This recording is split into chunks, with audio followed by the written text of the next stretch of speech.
This presentation is an analysis of chapters 9 through 16 of Mary Shelley's novel Frankenstein. Summary of chapters 9 through 16. Victor Frankenstein suffers a deep depression after Justine is sentenced to death for a crime she did not commit, killing Victor's brother William, and Victor feels responsible for her death as well as William's since he created the monster. While boating on Lake Geneva, he contemplates drowning himself, but doesn't. He speaks with Elizabeth about his feelings, and she too has changed her view of the world due to Justine's unjust death sentence. This miscarriage of justice makes her more cynical. Frankenstein visits the Swiss and French Alps and describes the incredible beauty of nature, especially of Mount Blanc, the highest peak in the Alps. Nature has a restorative effect on him, helping him recover from his deep depression. The weather and natural occurrences such as storms and the possibility of an avalanche seem to parallel Frankenstein's emotions and psychological state.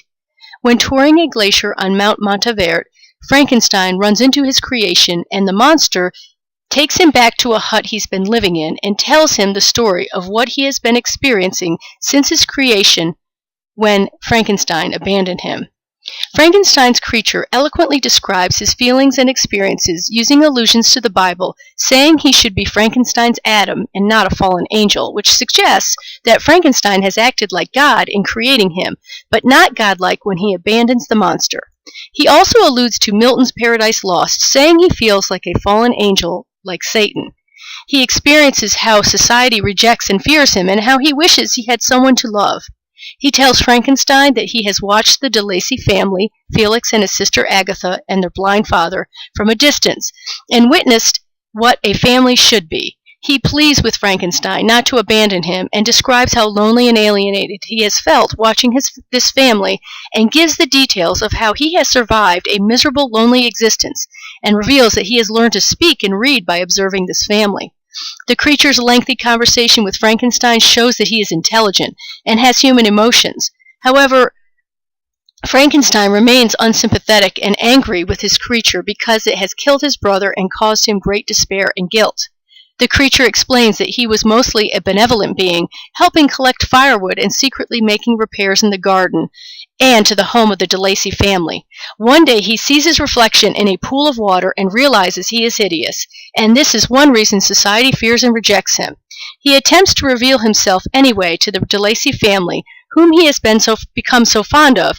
He begins by trying to reveal himself to the blind father, but when the others show up unexpectedly, they are horrified by the creature's appearance, and Felix beats the creature, who does not resist, but leaves feeling dejected and even more lonely. He also has observed Felix with his lover Safie, who has returned to live with the de Lacys, which makes him feel even more lonely. He asks his creator Frankenstein to get him a mate or an Eve.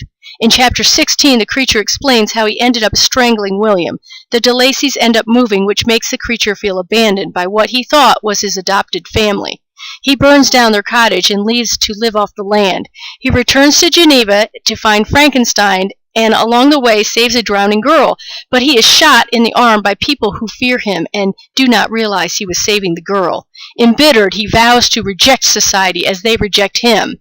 When he discovers William, he realizes he is Frankenstein's brother and strangles him in a fit of rage, and leaves his locket with Justine. Importance of nature. The theme of the restorative power of nature is introduced in this part of the novel. This is a common romantic theme. Nature helps relieve Frankenstein from his deep depression and desire to commit suicide.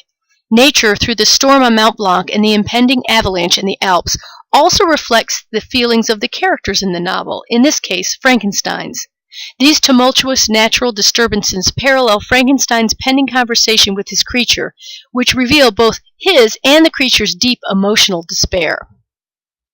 Corruption of society. Another romantic idea that the novel illustrates is the belief that humans are born good and become corrupted by society.